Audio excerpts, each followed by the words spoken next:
برای ما مسلمانان، برای جامعه بشر پروردگار بزرگ یک هدیه بزرگی را در شخصیت رسول الله صلی الله علیه و سلم هدیه نمود. پیامبری که نور آورد، پیامبری که علم آورد، پیامبری که فرهنگ آورد، پیامبری که دانش آورد، پیامبری که به انسانها انسانیت را آموخت، پیامبری که الحمدلله رب العالمین تا به امروز وقتی که تقسیم بندی میکنن حتی غیر مسلمان ها در میان ابرمردهای تاریخ بشر در جای اول میگذارنش. یک معرخ بسیار معروف امریکایی است به نام مایکل خارت کتاب دارد 100 ابرمرد بزرگترین تاریخ بشریت. در جای اول رسول الله صلی الله علیه و سلم گذاشته است. مردی که مسلمان نیست که بگیم به تعصیب است، فناتیک است، اصلا نصرانی است، شاید یهودی الاصل هم باشه. حضرت عیسی را در جای سوم گذاشته است، حضرت موسی علیه السلام را در جای چهارم. وقتی ایراد گرفتن گفت من گفت بزرگی همون شخص از حساب آن اندازه کردم که نقشش چی بود، نقشه تا کدام اندازه بزرگ بود، برای عملی کردن نقشه چی امکانات داشته بی مردی خدا و نهایت نتیجه کارش. با خدا قسم گفت اگر همین سه معیاری که بزرگی انسان، نبوغی هر یک انسانی به او سنجیده می شود گذاشته شود، اصلا بگیریم او میگه به طریق همین تقدیری اسلام نگرفتم جای دیگه سوم چهارم و پنجم کردم، نباشد در تاریخ انسانیت یک ابرمرد است محمد صلی الله علیه و سلم، جای شک هم ندارد. خدای بزرگ در جان و مینت گذاشت وقتی که از میان بنی بشر حبیب دلها محمد مصطفی صلی الله علیه و سلم به پیامبری مبعوث کرد. پیامبری که تعلیم آن داد چیزایی را که نمیدونسته، پیامبری که بنی بشر از راه گمراهی نجات داد. واقعا دین ادیان در همون سال زمان ها به خدا قسم اگر یک تاریخ نظر کنه به حیث یک بطلاق شده بودن دیگه. اینقدر دین های خدا را ایواز آمیخته کردن، با سخن ها تحریف کردن که دیگر راه و روش نداشت. این اسلام ناب این دریای بزرگ آمده، همه اونا با راه گرفتن و ایده های اسلامی را استفاده بردن تا امروز ارزی وجود دارن. یک متفکری بزرگ اروپایی است، یک شاعری بزرگ هم است، گیوته. گمان میکنم که این گیوته را نوش همه میدونم.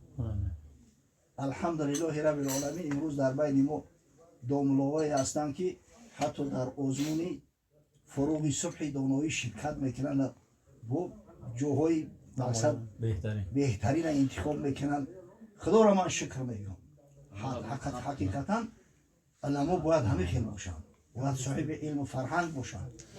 انا با یک روز را بفهمه که همه گیوت کتاب داره، یک داستان داره با نام نغمه محمد صلی الله علیه و سلم و همین کتاب خدا رحمتش کنه علامه اقبال لاهوری در همون زمانهایی که در میونخن رساله دکتریش حمایت میکرد به زبان فارسی ناب گرفت ترجمهش کرد.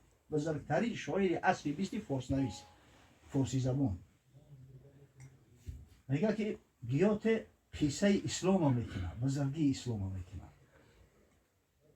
بنگر که جوی مست چه مستانه میرود. این مردک شاعر بزرگترین شاعر اروپا است. در خود یگانه از همه بیگانه میرود. ابتدای سرشوی اسلام میگه که مثل یک جوی بود، اما عجب مستانه میرود، پروای دنیا نداره. در قصهش نیست که اینجا بیابان ای، اینجا علف ای، اینجا خاک ای، اینجا که ای، عجب مستانه غیل زده میگه و صدا برآورده رفته است. در راه او بهار پریخانه آفرید، نرگس دمید و لاله دمید و سمن دمید. میگه بهار در راهش آخه همین دیگه جلوه کرده است، ایس گلی لاله و ایس علف گل اشوه داد و گفت یکی پیش ما بیست، خندید غنچه و سری دامان او کشید. دعوتش میکنن ای کجاشی تو بون میره، بیا اینجا ما را آغوش کن، یک کمتر همراه ما استراحت کن. مقصد همین دنیا با تمامی زیور و زینتش خواست که جلبش کنه، خواست که این دینی خدا را دینی دنیاوی کنه.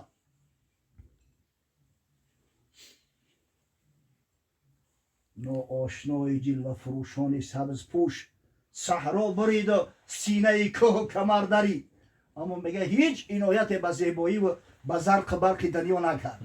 همون روحش دوام داد، صحرا را برید، سینه کوه و کمر را درید. نهایت او جو دریا شید، بحر شید. زی بحری بیکرانه چه مستانه می رود، در خود یگانه از همه بیگانه می رود. بعضا میگه سجوی و مرغ باغ و کیستان و باغ و راغ گفتند ای بسیطی زمین با تو سازگار، ما را که راه از تو نکابی نبرده ایم، از دست برد رگ بیابان نگاه دار.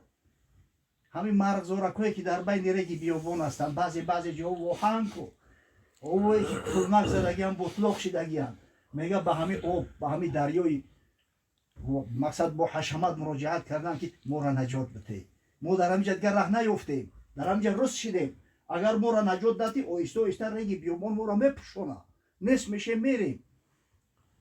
او واحه ها و او آبهایی که به بطلاق مبدل شده این همین دین ها هستند که در روی دنیا وجود دارند که ما را اتئیسم حالت پشانده است، به دنیا داده شدیم. امروز دیگه رگ بیابان بالا ما حمله کرده است، ما را نجات ده.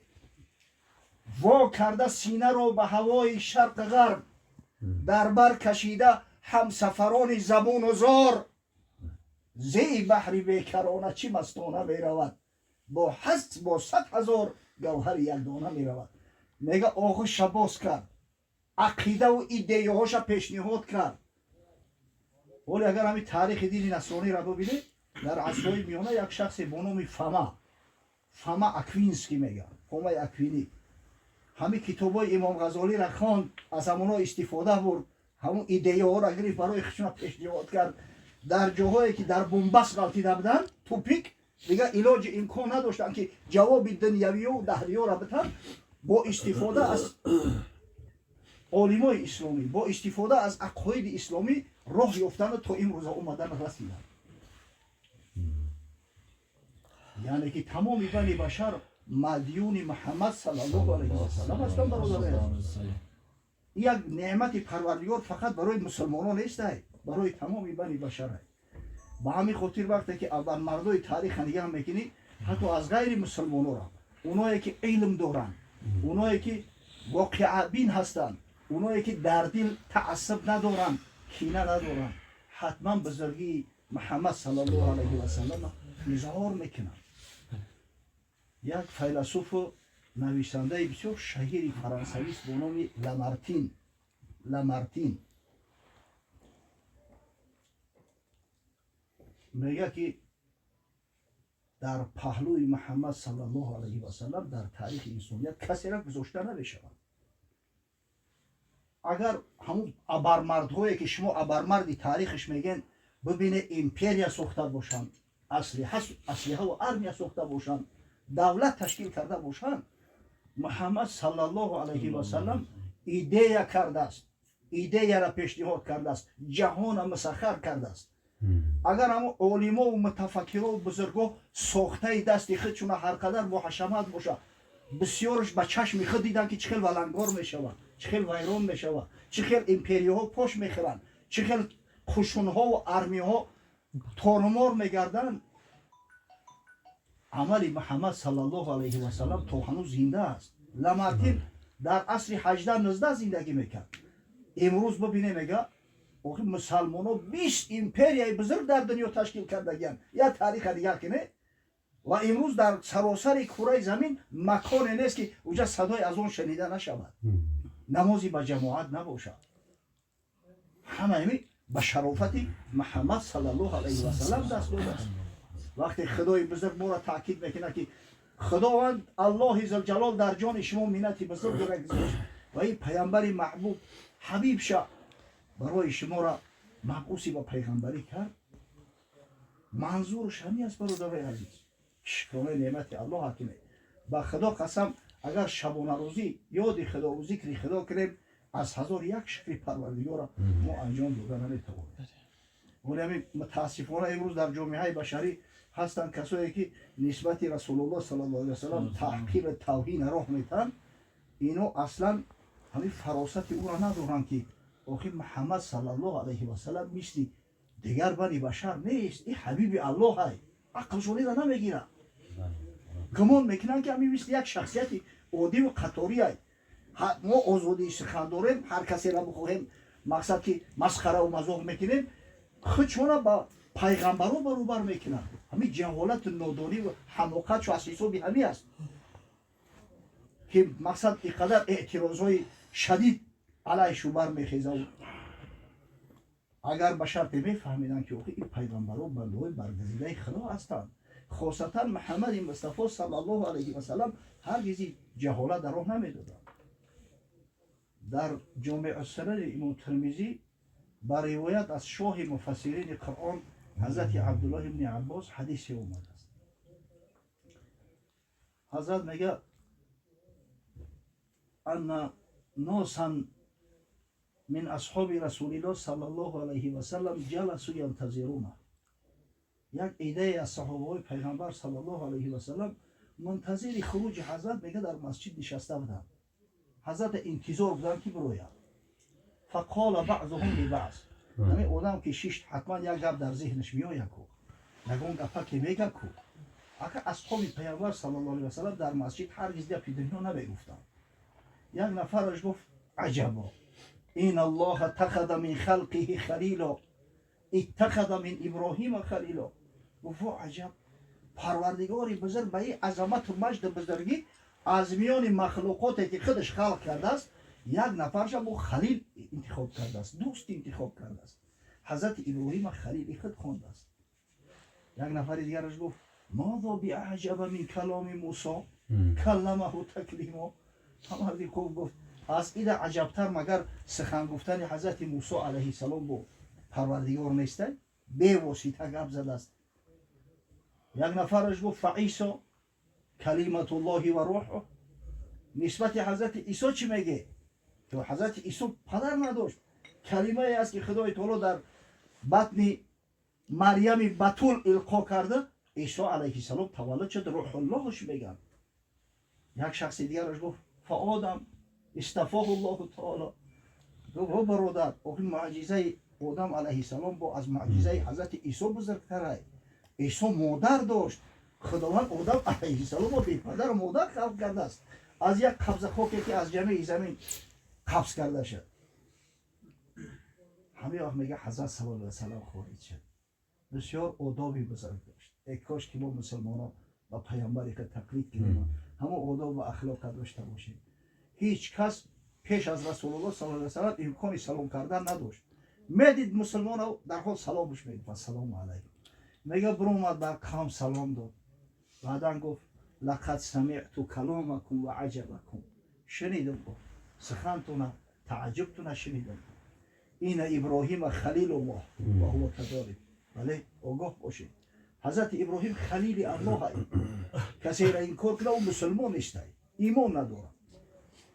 و موسی نجی الله و هو کذالک. بله حضرت موسی در کوه طور به واسطه با الله عزوجل صحبت کرده است. آیه قرآن منکرش کافر.